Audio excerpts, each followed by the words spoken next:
వందేళ్ల తర్వాత ఒక యజ్ఞంలా భూముల సమగ్ర రీసర్వే చేపట్టామని మాజీ సీఎం వైసీపీ అధినేత వైఎస్ జగన్ స్పష్టం చేశారు. గురువారం తాడేపల్లిలోని పార్టీ కేంద్ర కార్యాలయంలో ఆయన మీడియా సమావేశం నిర్వహించారు. ఈ సందర్భంగా మాట్లాడుతూ రికార్డులు ఎవరూ ట్యాంపరింగ్ చేయలేని విధంగా పటిష్టమైన వ్యవస్థ తెచ్చామని చెప్పారు. బ్రిటిష్ ప్రభుత్వం తర్వాత వచ్చిన ఏ ప్రభుత్వాలు కూడా భూముల రీసర్వేకు సాహసించలేదని, కానీ 2020 డిసెంబర్ 21న తాము హయాంలో గొప్ప అడుగు వేశామని పేర్కొన్నారు. సువర్ణ అక్షరాలతో లిఖించదగ్గ గొప్ప అధ్యాయం ఇది అని మాజీ సీఎం వైఎస్ జగన్ వ్యాఖ్యానించారు. చంద్రబాబును చూసి ఊసరవెల్లి కూడా సిగ్గుపడుతుందని, భూమండలం మీద దారుణంగా క్రెడిట్ చోరీ చేయగలిగే వ్యక్తి చంద్రబాబు తప్ప మరొకరు లేరని విమర్శించారు. 4 సార్లు సీఎంగా ఉండి భూములు రీసర్వే చేయాలన్న ఆలోచన ఎప్పుడైనా వచ్చిందా అని జగన్ చంద్రబాబును నిలదీశారు. 20 డిసెంబర్ 21వ తారీఖున 100 సంవత్సరాల క్రిందట 1923లో బ్రిటిష్ ప్రభుత్వం తర్వాత, అప్పుడెప్పుడో బ్రిటిష్ వాళ్ళు సమగ్ర సర్వే చేశారు 1923లో. దాని తర్వాత ఎప్పుడు కూడా ఎక్కడా కూడా సమగ్ర రీసర్వే అన్నది ఎప్పుడు కూడా ఆలోచన కూడా చేయడానికి కూడా ఎవరు సాహసించాల.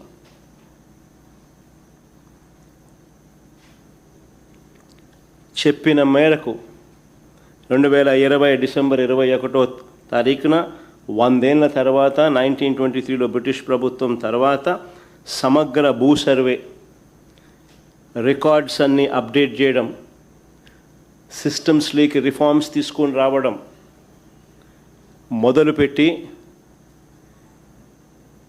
ఒక గొప్ప అడుగుబడింది ఆ రోజు.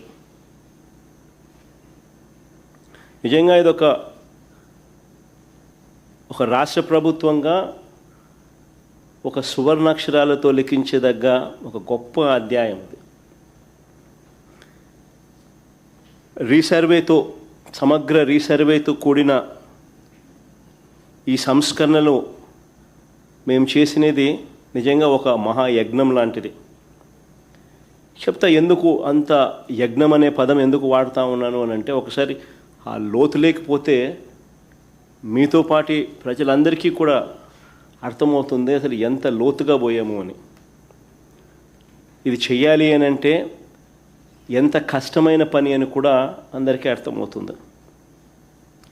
దేశ పరిపాలనా చరిత్రలో భూ సంస్కరణలో సువర్ణాక్షరాలతో ఎందుకు లిఖించదగ్గ అధ్యాయం అని చెప్పి కూడా చెప్తా. ప్రజలకు, రైతులకు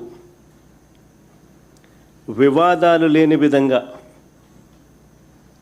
ఐ రిపీట్ దీస్ వర్డ్స్, వివాదాలు లేని విధంగా పారదర్శకంగా భూముల సర్వే చేయడంతో పాటు భూ రికార్డులన్నీ కూడా అప్డేట్ చేయడం, వాటిని ట్యాంపర్ చేయలేని విధంగా ఫిజికల్ అండ్ డిజిటల్ ఫార్మాట్లో రకరకాల వివిధ చోట్ల వాటిని భద్రపరచడం అట్ వేరియస్ లెవెల్స్. భూ యజమానులకు, రైతులకు శాశ్వత యాజమాన్య పత్రాలు, క్లియర్ టైటిల్స్ ఇవ్వడమే కాదు, ఆ క్లియర్ టైటిల్స్కు ప్రభుత్వం పూచీకత్తగా గ్యారంటీగా నిలబడుతుంది.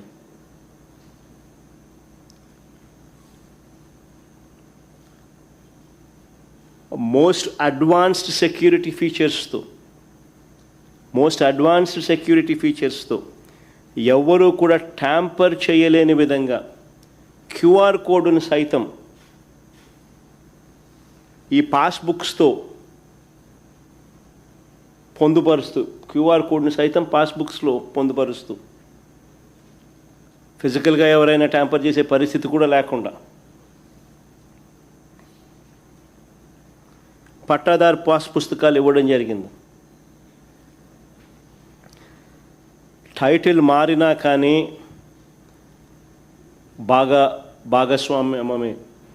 భాగాల పరిష్కారంలో తల్లిదండ్రులు, పిల్లలు, తండ్రుల మధ్య లేదా అన్నదమ్ముల మధ్య టైటిల్స్ మారినా కానీ, లేదా క్రయ విక్రయాల ద్వారా ఏదైనా టైటిల్స్ మారినా కానీ automatic sub divisions, automatic protocol ప్రకారం మ్యూటేషన్ జరగడం, వాటికి సంబంధించిన రికార్డులన్నీ కూడా ఆ గ్రామంలోనే, ఆ గ్రామ సచివాలయంలోనే ఉంచి అవి కూడా అక్కడ అవైలబుల్గా ఉండడం,